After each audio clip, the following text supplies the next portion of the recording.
So in our last video, we were talking about a period of time we call the Gilded Age, an era in which Americans began manufacturing on an unprecedented scale. New technologies are being invented. People's lives are becoming easier. The middle class is growing. We also talked about the fact that this is a time period in which there are also some significant problems in America. Problems with immigration flow, problems with factories and the things that they produce being unsafe. And so, what comes out of the Gilded Age is a period we call the Progressive Era. The Progressive Era is a period of reform. In some respects, it's similar to that earlier era of reform that we talked about in the early 1800s around the Second Great Awakening. And a really good essay question for the well, probably more for a long essay, although a short answer could appear like this, for the AP exam would be asking you to compare these two periods of reform. And there are comparisons to be drawn. But remember, that earlier period of reform starts with a Christian Protestant religious movement. We call the Second Great Awakening, and it's a very religiously motivated. So it's built around the ideas of Christian morality and in Christians' duty to help people around them in a way that accords with Christian doctrine. The Progressive Era also looks at morality, and there is a religious element to it, but it's not as overtly religious as the Reform period of the early 1800s. So let's take a look at these progressives and what they actually believe. Progressivism is kind of a weird moment in American history. It's a weird movement. It is a reform movement, but it focuses on the idea that science and American ingenuity can fix the problems of modern industrial societies. So there is a religious element to this, and many progressives will themselves be religious people, largely Protestant Christians. But they also believe in science at this point. We don't have that big showdown yet between religion and science that is coming. And they believe that Americans have done great things. America is an exceptional country. And so, between the exceptionalism of Americans and science and their own innate morality, they can fix the problems that they see around them. All of these problems are fixable. There's nothing here that's insurmountable. Again, morality is going to play a role in this, but it's not necessarily an overtly religious movement, not like that earlier era of reform. It cuts across political party lines, and that's one of the things that makes progressivism really unique. There are Democrats who are progressives, there are Republicans who are progressives. Progressivism, this idea of fixing things in society, that cuts across both party lines during this period. Now, it does not create a new political party. That also makes it unusual. These people retain their identities as Democrats or Republicans while espousing an idea of progressive reform. And finally, they believe that the government's involvement and regulation is absolutely necessary in this process. So, in comparison with that earlier era of reform, that earlier era of reform was really putting the impetus on the individual people going out and making the world a better place, individuals being convicted about things that they're doing that are immoral and doing better. Progressivism centers on the idea that the government must be involved, that people left to their own devices won't necessarily do the right thing. And the government needs to regulate industrial society, regulate morality to make sure that people are doing the right thing. So that's another thing that really sets these two apart is the idea that the government should be involved now. It's the government's duty to regulate big business, to regulate society to make sure everything is okay for everyone. Now, this idea is a little bit contrary, particularly where it comes to regulating business, because up to this point, people had looked at the economy as this like weird thing that you can't really understand and it's self-regulating. This is known as laissez-faire economics. The idea that any interference whatsoever with the economy could bring it crashing down. And so the best course of action is just to leave the economy alone. So somebody who subscribed to laissez-faire economics would say, well, it doesn't matter that that business over there is making products that are dangerous. because if the products are dangerous, people will stop buying them and the company will go broke. But progressives point out the fact that sometimes it's not really apparent that something is dangerous for quite some time. You may take a medication for years before you realize that it was doing damage to you, if you ever realize it at all. And so progressives point out that this isn't really working, that the market isn't really adjusting itself, particularly with things like the monopolies created. Monopolies stifle competition, meaning that one industry, one person can set the price for an entire industry. And progressives point out that this is also not a good thing. And so they're going to ask the government to get involved, and the government is. In 1890, the Sherman Antitrust Act is passed. This act basically makes it illegal to create a monopoly in an industry.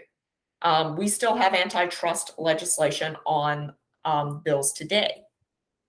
Another thing we're going to see in 1906 is passage of the Pure Food and Drug Act. That is the forerunner today of many of our modern regulatory committees that deal with food and with medications that we see today.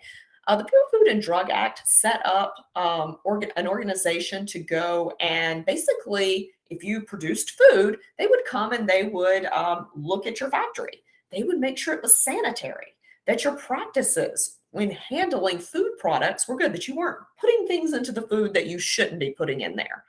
It also established a committee to ascertain whether drugs were actually what they claimed to be. So now you need to provide scientific evidence that your medication does what it says or what you claim it does for you to be able to market it as a medication. And again, we still have laws like this on the books today. Progressives are also going to ask that the government weigh in on social welfare issues and legislate morality. So during this period, we are going to see a lot of concern with the influx of immigrants. And early on, while we try to work out what immigration law is going to look like in this country, we get this idea of maybe we just need to make these people more American. We need to help these people become more American. And so part of this becomes the settlement house movement. Settlement house movement is started by this woman, Jane Addams. She becomes what we now know as the first social worker. Prior to her, social workers don't really exist. She envisions this as a career path for women. And she envisions this as women are going to go, upper class women, upper middle class women are going to go into these tenements, these terrible places where immigrants are living and where just poor people in general are living. And they're going to set up a house. And through this house, they're going to offer things like free education, free English lessons, concerts, plays, childcare. This becomes really important because if you suddenly have access to free childcare, you don't have to take your children to the factory, which is going to keep them safe. And while they're being cared for, they're being given a free education, which on the surface, this sounds like a really good movement. It does have sort of an underside because many times these social workers would barge into people's homes and start telling them how to make their homes more American or cleaner. I don't know about you guys, but like literally no one likes it when some stranger barges into their home and starts criticizing their housekeeping. Literally no one likes that. So the settlement houses are a bit hit or miss, but they do provide some important services to people living in mill districts and in tenement housing.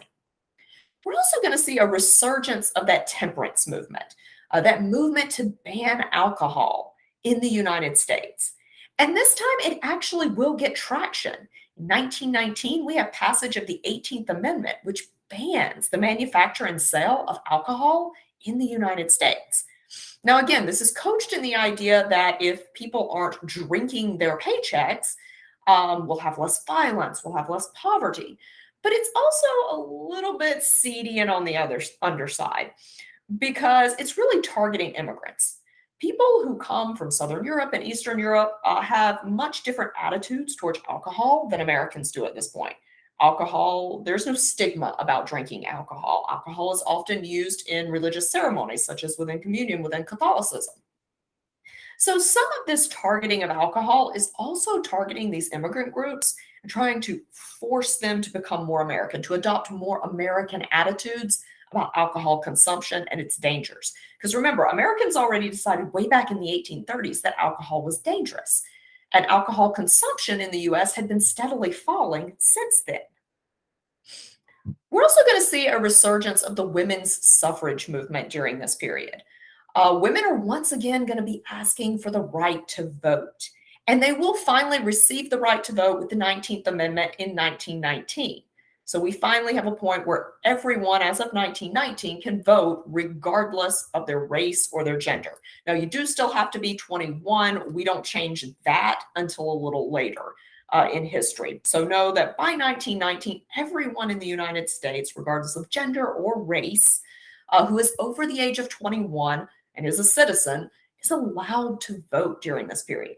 So if you're trying to compare out these two periods of reform, um, focusing in on the temperance movement and the women's suffrage movement would also help you link these two time periods together, because those two movements span that early era of reform and this later era of reform.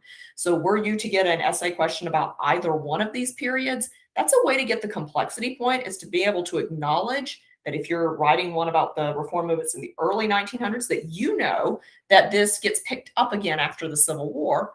Or if you're writing one about the progressive era, you can cast back and know that this started, show them that you know this started somewhere else. And so we did that earlier video on Unit 4. I told you to really like focus in on perhaps temperance and women's suffrage as reform movements, because this really lends itself to a long essay question. Being able to compare or contrast these two periods of reform, or to be able to talk about these two periods of reform. Now, it's not going to be long before progressives start to ponder about whether they should just keep all of this like good reform knowledge they have to themselves, or whether the United States should perhaps start spreading its ideas to other parts of the world. So part of the progressive era is actually going to become America becoming an imperial power. In our next video, we'll talk a little bit about how America gets an empire and how this sort of leads progressivism down a dark road from which it does not ever really return. So we're going to stop here, and next video, we'll take a look at imperialism in the United States.